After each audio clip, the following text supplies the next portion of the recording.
Friends, retired rail birds में आपका स्वागत है। आज मैं ये सुख सागर श्रीमद् भागवत महापुराण लेके बैठी थी। तो इसके तृतीय स्कंध के 11वें अध्याय को मैं पढ़ रही थी, जिसमें मुझे बड़ा ही इंटरेस्टिंग ये जानकारी मिला है। इसमें ये यहाँ पे समय का वर्णन है। तो इसमें विदुर जी को समझा रहे हैं मैत्रेय जी कि कहते हैं कि ये समय को किस तरह से मापा गया है। इसमें कि सबसे जो सूक्ष्म जो है उसमें परमाणु को समय का माप बताया गया है कि सबसे सूक्ष्म जो है परमाणु है। 3 परमाणु के संग्रह को त्रिसरेणु कहते हैं, जिसे कि वेद भी कहा जाता है।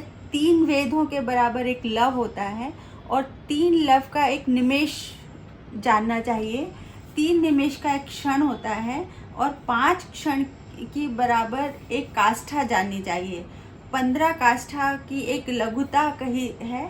इस प्रकार 15 लघुता की एक घड़ी अथवा दंड जानना चाहिए। दो घड़ियों का एक मुहूर्त कहलाता है और 6 या 7 घड़ी का एक पहर होता है, इसी को याम भी कहते हैं।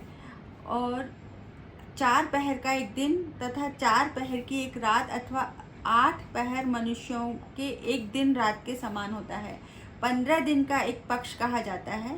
पक्ष 2 होते हैं, शुक्ल पक्ष, दूसरा कृष्ण पक्ष।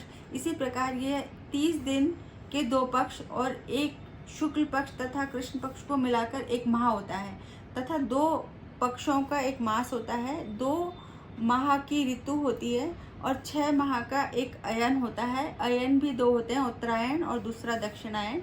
इन दोनों अयनों का एक वर्ष होता है, जो देवताओं का एक दिन के बराबर होता है। इस प्रकार इसमें समय को दिखाया गया है। Thank you.